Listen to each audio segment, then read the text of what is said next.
Well, I'll try to discuss the different images of integrability in the gauge series, and I would like to argue that, in fact, the integrability to some extent means some hidden symmetry. And we are familiar with many situations with the hidden symmetries. The usual symmetries, for instance, the symmetries of space-time, provides the conservation of energy or energy momentum. And on the other hand, there are more complicated local symmetries in the gauge series, and some global symmetries like in color flavor. And another more complicated example has been discussed by Misha Schiffman, who considered the supersymmetry. However, it turns out that there are much more complicated symmetries around the gauge series, and they are far from being naive. And the purpose of my lecture is to explain explain the ideas behind these hidden symmetries and present as examples how the hidden symmetries works in the image of integrability. Just some history. Actually, this type of hidden integrability has been found around 1990 in the context of quantum gravity, and it was recognized that there is some hidden integrability of KdV type behind the matrix model of quantum gravity. Then it was recognized that there is some hidden, unexpected. All these developments are quite unexpected. And it was found that this integrability is the feature of high energy scattering amplitude in QCD. Later, it was recognized that the same type of integrable system are responsible for the vacuum structure of topological gauge theories, like in two-dimensional Young-Mills theory and three-dimensional Chern-Simons theory. Later, the same has been found in n=2 supersymmetric example just mentioned by Misha Schiffman in his lectures. And it turns out this the Seiberg-Witten solution, which looks very complicated, looks very simple in terms of hidden integrable structure. And later, the development of recent years, it was found that different evolution equation in four-dimensional Young-Mills theory with supersymmetry, once again, has hidden integrable structure, and evolution of different objects, that is just dependence of, for instance, amplitudes, operators on the energy scale, are governed by the some integrable system. And some idea behind the reason for this integrability to appear was due to gauge string duality, that is, the duality between gauge theory and string theory, and this provides some partial explanation of what is going on, but till now we have no complete picture of this hidden integrability, but we have a lot of examples and some rather deep ideas responsible for all this stuff. So let me also mention that this is not quite formal object, and it turns out it could provide the answers for the quite physical observables at the moment for supersymmetric gauge theories, but probably it can be extended for non-supersymmetric theory as well. So I would like to mention that recently the first example for all loop results has been suggested. So all this list of developments during the last, well, 10, 15 years deserved for search for the reason where this integrability comes from. So let me first turn to much simple points and explain what we mean when we speak about integrable system and what symmetry could be expected behind one or another integrable system. Actually, when we speak about integrable system with finite number degrees of freedom, we believe that and we expect that there are n conserved integrals of motion, and that is we have some additional integrals of motion compared to the single Hamiltonian, and we can consider different evolution where some Hamiltonian plays the role of operator responsible for the evolution in this particular direction. And in what follows, it will be the most crucial point: what is the meaning of all this time and additional time direction? And it turns out that it's very different from the usual space-time evolution. So let me mention that if we consider the field theory with infinite number of conserved quantities, we can consider, we actually consider the integrable field theories. There are many examples at the moment, but mainly these examples involves 1 + 1 dimensional space-time. Well, so let me mention that appearance of integrable system is very common and universal.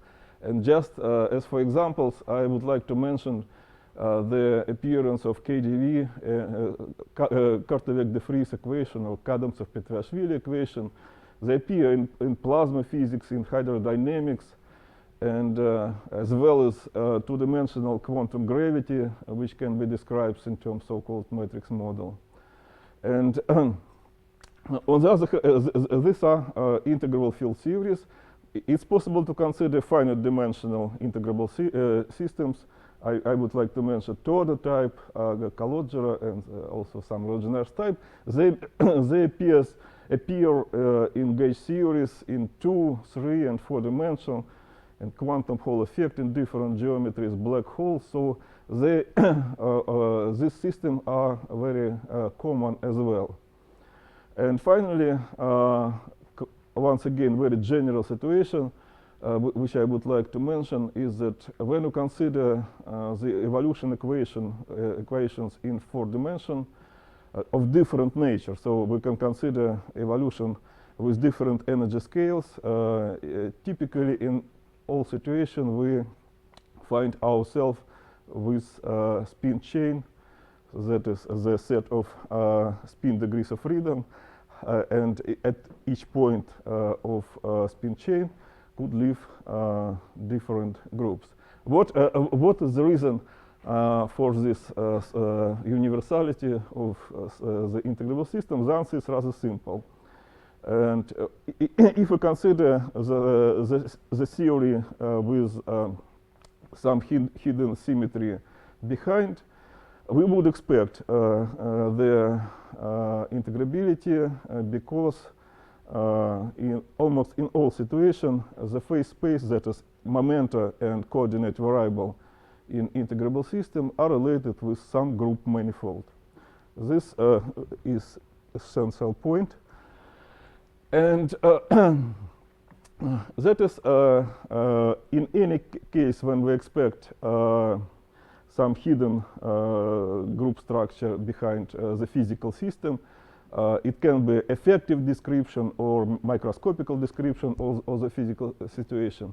In all cases, we would expect some hidden integrability behind it because of the group-like phase space manifold.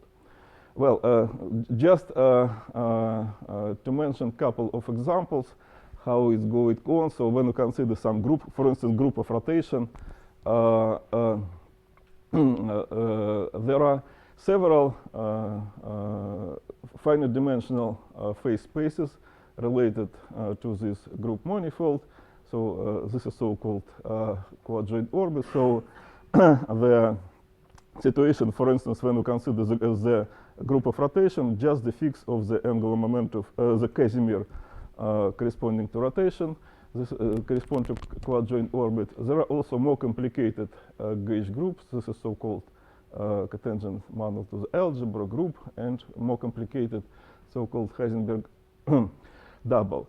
What is important is that important point is that usually when we consider simple situation, for instance, group of rotation, we have no free parameters. So the usual structure function, structure constant, doesn't involve any free parameters. But it turns out that in many physical situations and in gauge theories, which I will like to discuss, we need additional parameters to describe the physical situation. And let me just present a few examples once again. When we consider we extend the usual group to the quantum group at one parameter, so-called Skleene algebra has two additional parameters, and also possible consider generalization for many Fourier parameters which parameterize the structure coupling, the structure constant of the algebra. Another important point which I would like to discuss, naively we would expect the simple linear algebraic relation when the Poisson bracket of two elements is proportional to the generators of algebra, but generically it's not the case. And when we consider more general geometrical object, it's possible to consider it's necessary consider to describe different situations in gauge theories, more complicated polynomial algebras, which in fact which has many Casimir operators. So this is the example of I have mentioned the examples of finite dimensional algebras. The same is true for infinite dimensional examples. One can consider the group structure of Katz-Moody algebra types or Virasoro algebra. And in this situation, once again, the parameters of the gauge group of the corresponding phase spaces are mapped into parameters of the integrable system. And another important point, which is very common, and this is generic feature of integrable system, is that any integrable system can be considered as a free motion on some complicated manifold with very simple constraints. So the most simple example you could have in mind is the some motion in high-dimensional Euclidean space-time with a constraint fixing the energy the angular momentum. So when you consider fixed angular momentum, you can derive a kind of integrable system. So this is a very generic feature of this integrability we would like to mention here. And as a simple example, so-called cadence of Petryashvili equation, which looks quite complicated. In fact, it is nothing but a free rotator on the infinite dimensional algebra. Okay, so another couple of examples involves so-called calogera and Toda system, which correspond to free motion with some simple constraint on the group-like phase manifold. And let me present how this finite dimensional integrable system looks like. So this is the non-relativistic so-called calogera system. You see that long-range interaction with some coupling constant. It this potential, this many-body system is integrable, and it is possible to write down the n independent commuting integrals of motion, and this is just the projection of the free motion on the group manifold. The same is for relativistic generalization of this integrable system. You see here that we have more complicated dependence on the rapidity here, and once again, long-range interaction. This system looks very complicated, but nevertheless, it is integrable system, and moreover, it corresponds to free motion on the group like phase space as well. So this is very generic feature, and which I have tried to illustrate on a couple of examples. Well, so another general comment which I would like to prepare to discuss the integrable system in the gauge theories is so-called moduli spaces. And what does it mean? So generically, we can consider the different equations. So in many cases, the solution to this equation have three parameters. And just the space of these parameters to the solution of this equation usually is called moduli spaces. This is quite a general situation in two cases. First, when you consider the kind of so-called topological field theories, that is field theory which has only quantum mechanical degrees of freedom. And on the other hand, moduli spaces is a very general situation for supersymmetric gauge theories. These two quite broad families are the playground for the main application of integrability. Well, let me present examples of this equation. First, this is just the flat curvature connection in three-dimensional Chern-Simons gauge theory. This is just the solution to equation of motion, and it provides the vacuum state. Another example is it's possible to consider so-called self-duality equation, which describes the instanton solution in four-dimensional Young-Mills theory. It's once again, it's quite general situation where we have a kind of self-duality equation. And the last example, which I would like to mention, when you consider supersymmetric Young-Mills theory, and if we search for a stable object in this supersymmetric situation, you actually consider the solution to this equation when Z is some scalar field.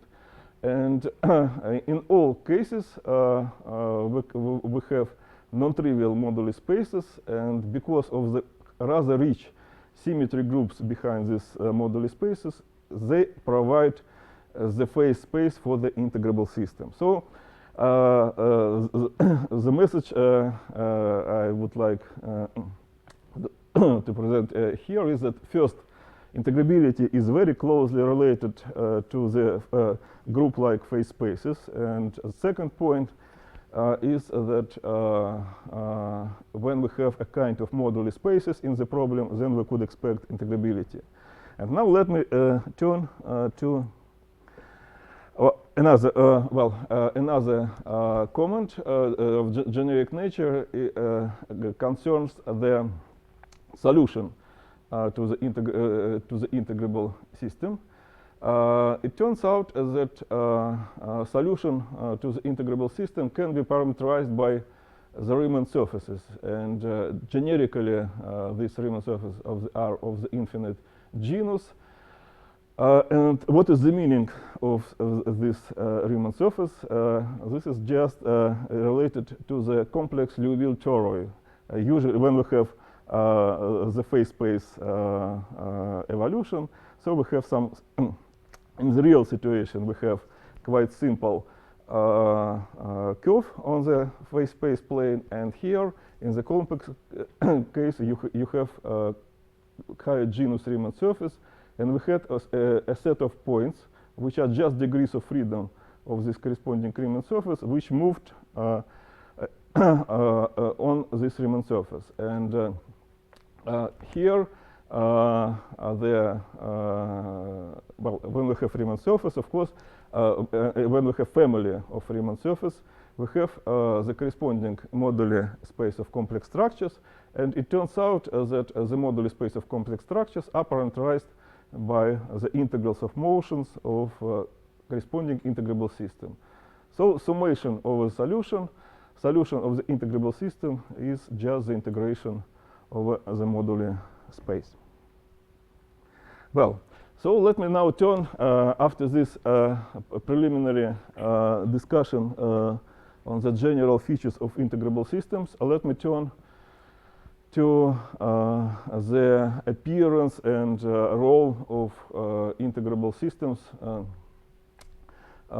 in the different gauge theories.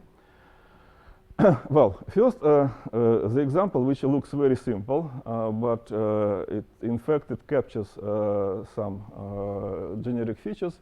Let us consider two-dimensional Young-Mills theory on the cylinder. So we have a cylinder, and let us assume that we have heavy fermion, and since this is very heavy, it is at rest. And what is important here, the two-dimensional Young-Mills theory has no dynamical field degrees of freedom.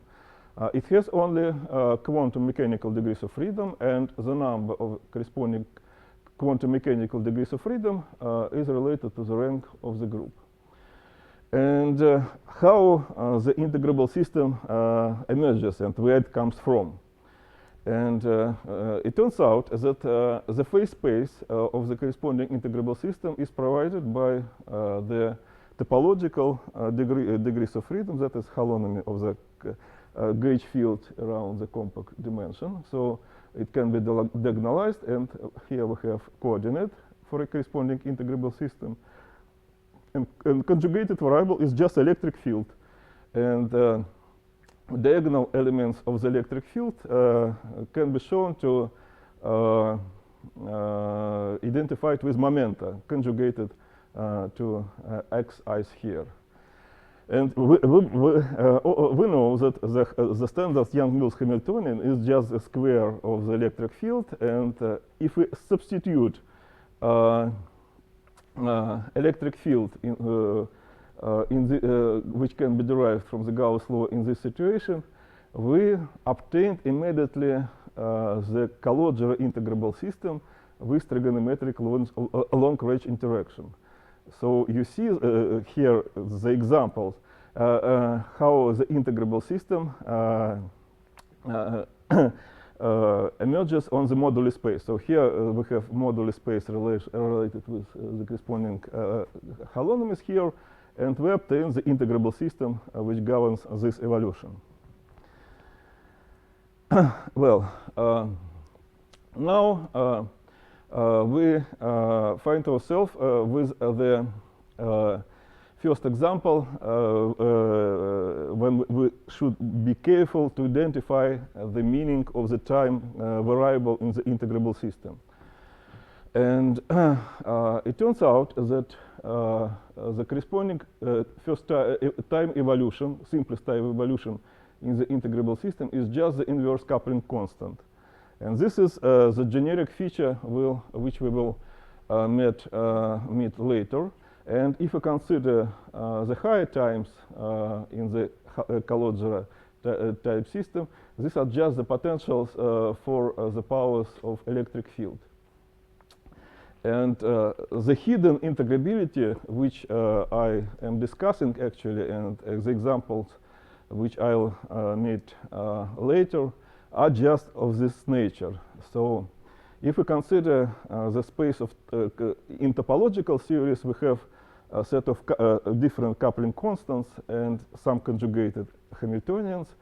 And evolution happens just in the space of, not in the space-time, but just in the space of different coupling constants in the theory. And this is quite crucial point.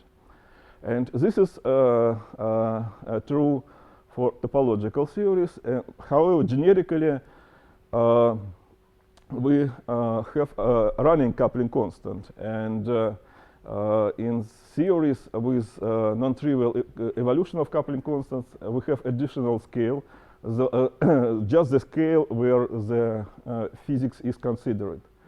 And it turns out that the corresponding so-called zero time in integrable system is just the logarithm of the scale which enters the problem. And this is crucial point, and which claims that integrability, in fact, is some property of complicated renormalization group evolution. And the examples which I'll follow in a moment demonstrate that indeed we fixed somehow the scale of the corresponding physical problem, and the evolution with respect to logarithm of the scale involves hidden integrability. Well, another example of the same nature I have considered in my previous slide is that if we consider Chern-Simons theory and consider very similar situation. Now we consider Chern-Simons theory on the torus and insert here some marked point. Once again, this is the heavy fermion, which is nothing but the Wilson line along some time direction. And here the phase space in the Chern-Simons theory is just the moduli space of flat connection on the torus. Performing very similar consideration, that is, if we consider the holonomies around A and B cycles, we can identify the coordinates and momenta, and once again the Hamiltonian, which is the analog of electric field here, provides the relativistic generalization of this Calogera system. Once again, we have n degrees of freedom, n coincides with the number of with the corresponding rank of the group, and it's possible to follow the degeneration of this integrable system, which happens in Chern-Simons theory, to the Calogera system, which happens in two-dimensional Young-Mills theory. These are two examples when we have modular spaces and coupling constants as time evolution parameters. well, so let me turn to a more physical situation, namely the theory in 4 dimensions. Previously, I have discussed the integrable system in 2-dimensional Young-Mills theory, and in 3-dimensional in Chern-Simons theory. And here I consider the hidden integrability in n equals 2 supersymmetric Young-Mills theories, which has been briefly mentioned by Misha in the previous talk. And what we would like to get, and how we could guess the nature of this integrability, what it is useful for, It turns out that in n equals 2 supersymmetric theory, that is the theory with extended supersymmetry, there are some physical variables which are so-called protected by holomorphy, and which actually can be calculated explicitly. The first one is the so-called low energy effective action, which provides the low energy dynamics of the theory, and also it's possible to derive the exact spectrum of stable particles, so-called BPS particles in the theory. It turns out that instead of solving, it's possible to explain the solution, Seiberg-Witten solution to n equals 2 theory in terms of finite dimensional integrable system. And actually this finite dimensional integrable system captures the one loop perturbative correction, just the one, there are no high loops in n equals 2 supersymmetric theory, as well as a contribution from the arbitrary number of instantons, that is solution to third duality equation. Once again, we have here two very natural moduli spaces. The first moduli space, this is the moduli space of vacuum. In this theory, we have not single vacuum, but the non-trivial manifold of vacuum, and this non-trivial manifold of vacuum is closely related with this hidden integrability. And also there is so-called moduli space of instantons in the theory. Well, so what is going on and how this theory has been solved by Seiberg and Witten? It turns out that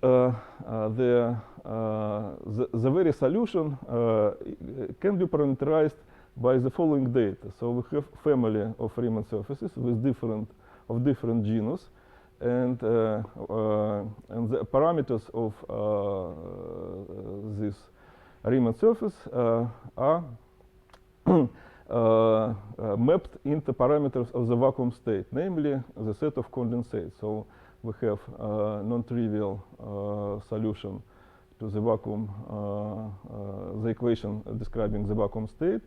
And it turns out that we have explicit mapping of vacuum expectation values of scalar field, which parameterize the vacuum manifold and a moduli space of the Riemann surface. So we have the situation which resembles the picture I have mentioned previously, that solution to integrable system can be described in terms of Riemann surfaces. Well, so now let me explain the mapping of the solution, Seiberg-Witten solution, to the integrable system. The first point, which is very common, as I have already mentioned, is that time variable in the integrable system is logarithm of the scale.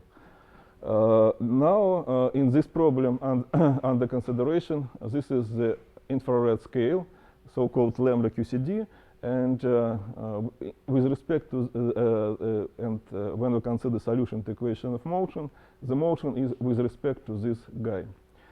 And Riemann surface, which was found by Seiberg and Witten, is just the solution to the classical equation of motion. So this is just the complex Liouville tori responsible for this Riemann surface.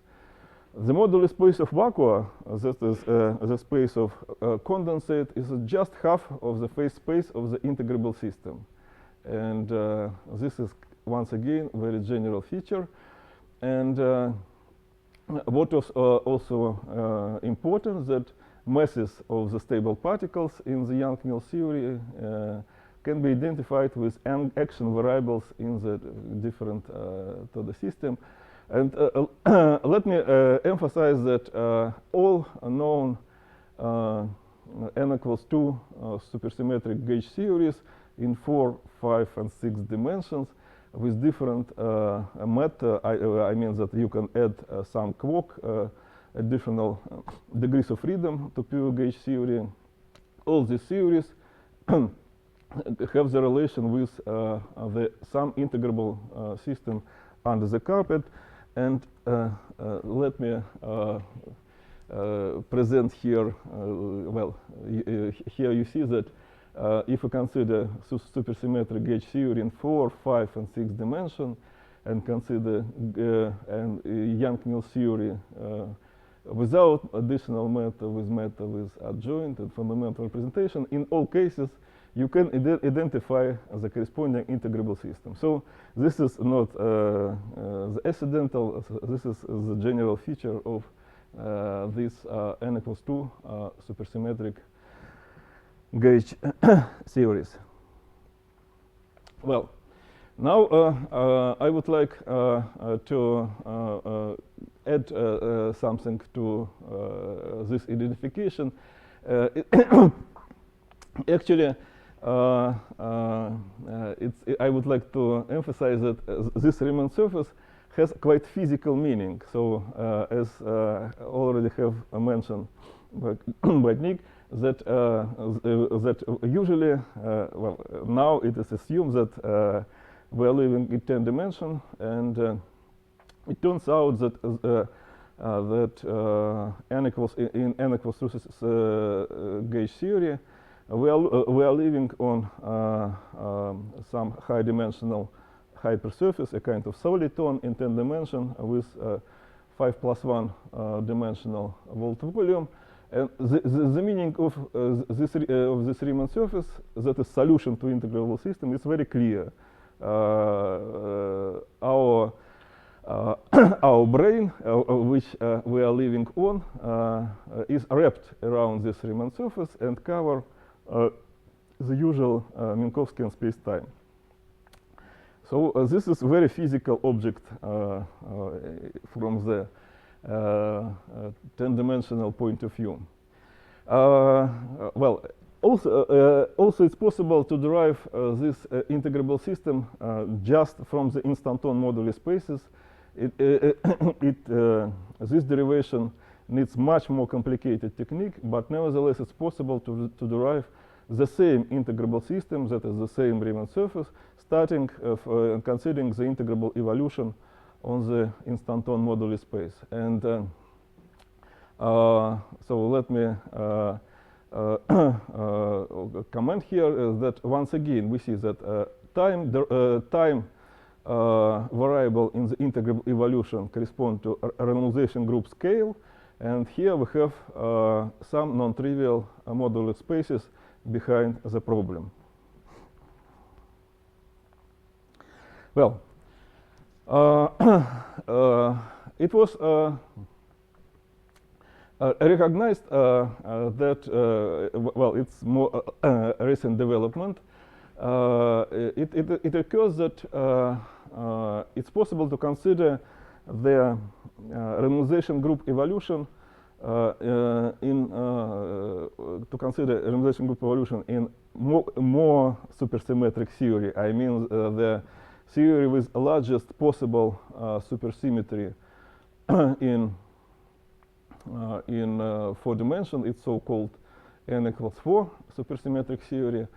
And the question is whether it's possible to identify some integrability behind the evolution equation here as well.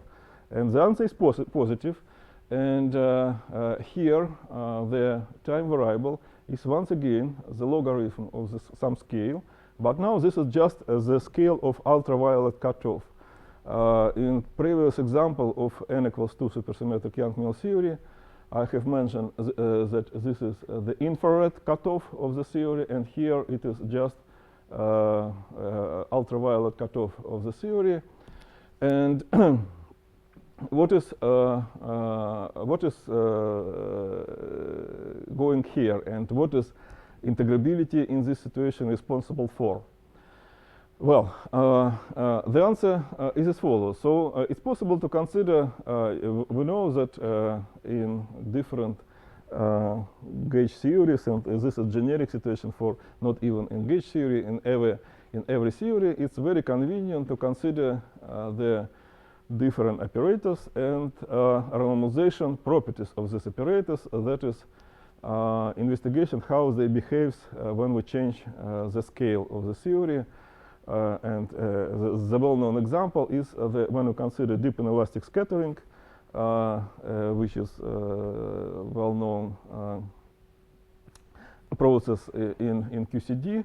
Then, and when we the evolution of structure function of just the amplitude structure function of in QCD is governed by the realization group evolution, and this realization group evolution can be mapped to the investigation of evolution of some operators in the theory, and dependence of the operator on the scale in the theory, or just the energy of scattering particles, is called anomalous dimension. So because of the complicated interaction in the theory, we have non-trivial anomalous dimension. So the dimension of this operator is not just the as simple as dictated by the dimensional arguments, but it's complicated because of non-trivial interaction.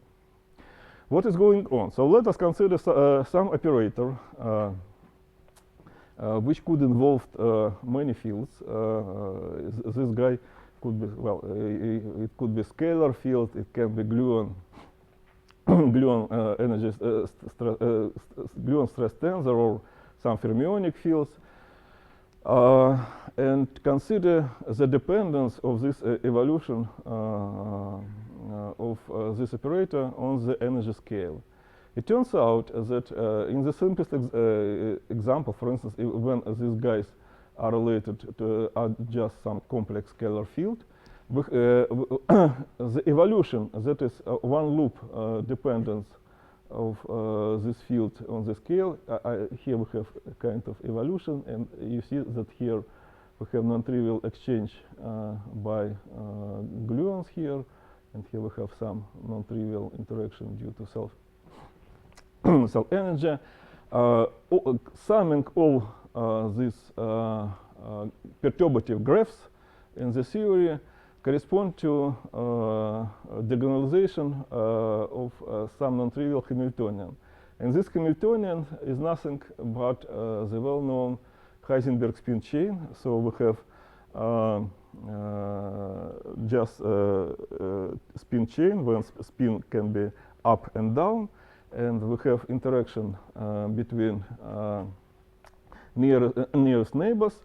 And it turns out, surprisingly, that at one loop means that we have the first order of coupling constant here. This evolution is described by integrable Hamiltonian. That is, the dilatation operator, which is responsible for this evolution, can be identified with a spin chain Hamiltonian here. And also, let me note that the number of spins in the spin chain correspond to the number of operators of the fields involved in this complicated operator. Well, so let me summarize what is going on with this evolution in n equals 4 supersymmetric Young-Mills theory. So generically, when we have different operators, then can mix which is other during randomization group evolution. And it turns out that the problem of diagonalization of spin chain Hamiltonian is equivalent to the diagonalization of the mixing matrix of the corresponding operators. And what is the most important point is that Usually, when you consider renormalization group evolution of some, it's in general context, nobody expects that there is some that there are some hidden operators which computes with renormalization group evolution. And here we see that it's indeed the case that there are highly non-trivial and absolutely unexpected operators which computes with the dilatation operator. And this seems to be a very general feature of renormalization group evolution in different situations. In n equals 2 case, we have non-trivial higher Hamiltonians which computes with dilatation. And here we have the same situation. Let me mention the identification of the symmetries of the integrable system. When we consider the spin chain, it's necessary to fix the corresponding group in each side. And it turns out with identification of this dilatation operator that the symmetry of each side of the spin chain is nothing but the global symmetry of the n equals 4 supersymmetric Young-Mills theory, that is so-called SO6 and superconformal group in 4 dimensions. What one could wonder if this integrable structure is responsible only for one loop, but it's not the case. It turns out that this integrability survives at higher loop, at least at first, well, a few first loops as well. And the crucial point is that when we have a L-loop dilatation operator, it involves the interaction between L nearest neighbors. Well, so it looks like quite a puzzling point where this hidden conserved quantities comes from, which computes with dilatation, and the answer follows from at least partial answer follows from the gauge string duality. As already has been mentioned here today, there is nice duality between n equals 4 supersymmetric Young-Mills theory and the string theory in some rather complicated 10-dimensional space-time. And the most important point is that the coupling constant, the string tension, is proportional to the coupling constant. That is, if we consider weak coupling constant in gauge theory, simultaneously we consider the deep quantum regime in the corresponding sigma model. And while oppositely, when we have strong coupling in the gauge theory, simultaneously we consider the quasi-classical string in the same approximation. So the natural question, we have this duality, could it teach us something about integrability? And partially the answer is positive.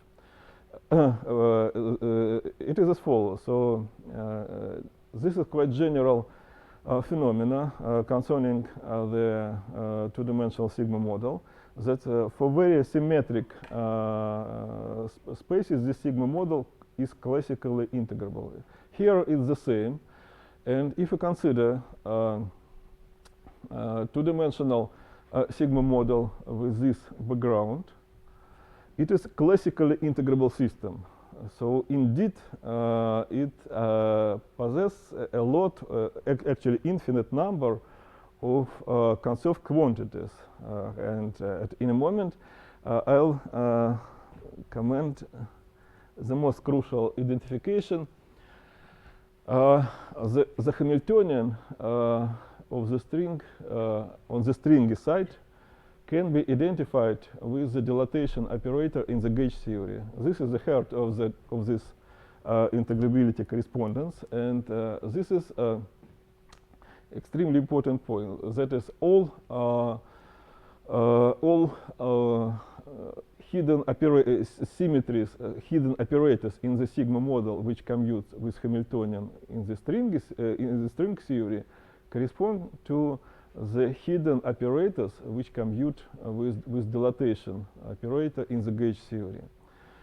And the mapping looks as follows. So we have, if we consider, investigate the spectrum of anomalous dimension in the gauge theory, that is the spectrum of dilatation operator, it is equivalent to the derivation of the spectrum of the quantum strings in this fixed background. So this should correspond to the calculation of spectrum of the string. It's not completely satisfactory because well, it's okay, but unfortunately there is no solution to the quantum sigma model. So it's possible to consider the sigma model at the classical level. However, it's impossible to investigate and derive rigorously the spectrum of the corresponding quantum sigma model. That is, we have no we have no perfect matching for all operators. So, but it was invented. It was some hint. Consider the operators with large quantum numbers, and as usual, when we consider the large quantum numbers, we have a quasi-classical situation. And that is, it's possible to consider quasi-classical situation and make the comparison. And well, and perfectly in this first quasi-classical regime, we can just compare the calculation, loop calculation in Young-Mills theory, and calculation of the quasi-classical string energies. And perfectly, there is perfect agreement between two completely different calculations. And what is important is that integrability makes some quite non-trivial prediction for the spectrum of anomalous dimension at all loops. So what we're going, usually what we consider is calculate the Feynman diagram loop by loop, and nobody hopes that sometimes somebody can present the all loop answer for any object. And moreover, there are some problems with perturbation theories or something like that. But here we have a very precise example when we consider a well-known object, the operator with large Lorentz spin. And actually, in non-supersymmetric situation, just this operator describes the evolution of structure function in deep inelastic scattering in QCD. And we have prediction for all loop answer for the corresponding anomalous dimension. And this is not the end of the story, since there are higher conserved charges commuting with dilatation. And what is the meaning of this additional charges is not clear enough. And moreover, there are some attempts to identify the hidden structures behind the perturbative Young-Mills theory. So when the coupling constant in the Young-Mills theory could play some role of the structure constant in some algebra. So there is some candidate, so called infinite dimensional Yang algebra, which probably is responsible for some non-trivial properties of loop calculation in the Yang-Mills theory. This is completely new development of the story. It is just started at. It is not clear to what extent this Yang symmetry can be applied in this case. Well, and my last example of the application of integrability is the scattering amplitude. And it turns out that this is another situation. Once again, we consider the evolution equation, and but now this is evolution equation not of some operators, but just the physical amplitudes. And in this case, once again, we find ourselves with Heisenberg spin chain. Now it is Heisenberg spin chain with SL2C. It's complex gauge group, and once again, the number of spin sites in the spin chain is fixed by the physics. And now the physics dictates that this is the number of so-called region, which can be considered as a resummation of infinite number of diagrams. And what is the time variable in this case? It's once again is log of the scale, but now the scale is kinematical invariant of the scattering problem. So we can investigate the dependence of the amplitude as a function of the log of the S. It turns out that the evolution of this amplitude is fixed by the Heisenberg spin chain, and moreover, it factorizes into holomorphic and anti-holomorphic parties. So physics behind this process looks as follows. Here I present just some pictures. So we have some heavy object interacting, say, with proton, and here we have exchange with some effective degrees of freedom. The number of these degrees of freedom is just the number of regions from the physical point of view, and on the other hand, this is number of sites in the Heisenberg spin chain, and the interaction between two regions correspond to the Heisenberg Hamiltonian. And at the large n approximation, we have once again only nearest neighbor interaction. So the physics is quite clear. In the interaction, the time variable goes in this direction.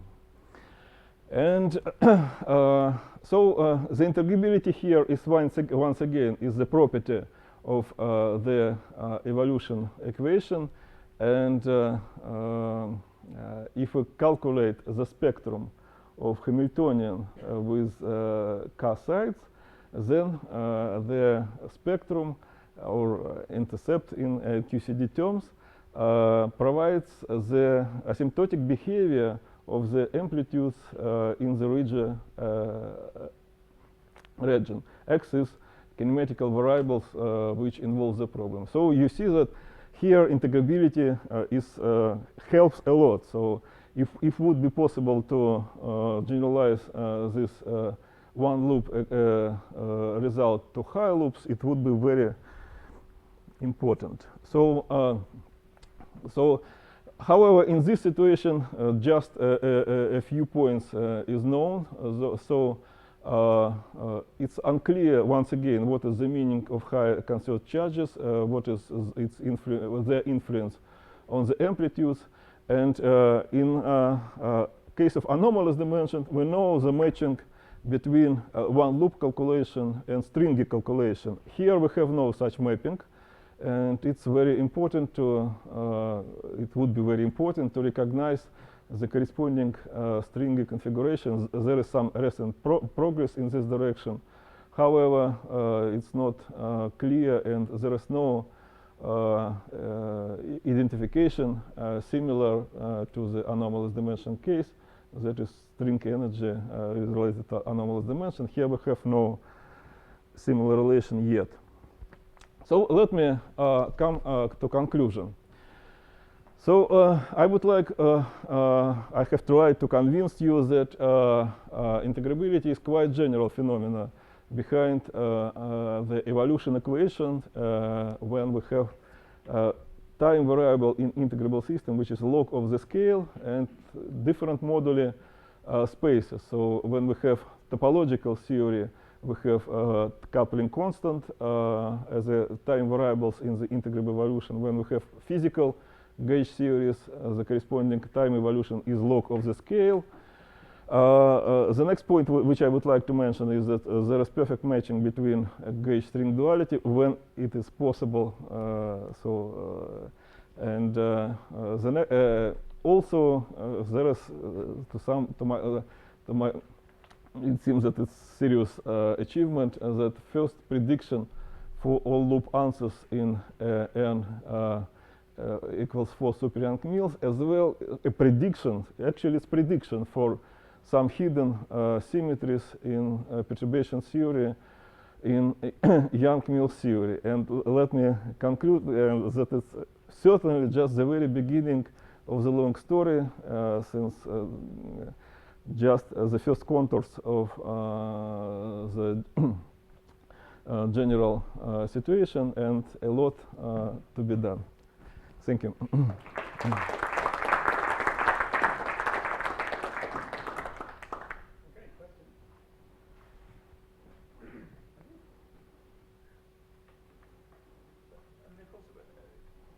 Conventionally, Yang-Mills theory, QCD is not integrable when time is just time. But do you think then that somehow some alternative point of view like this is going to tell us how to work out QCD mass gap?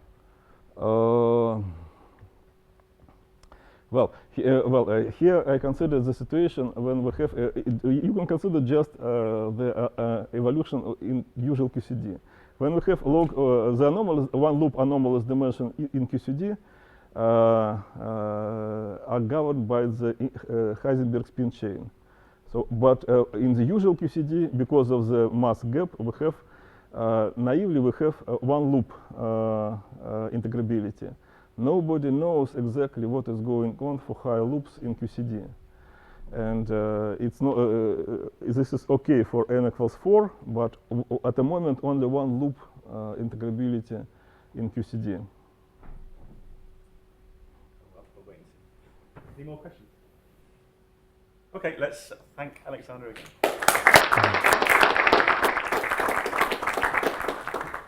Just before we go.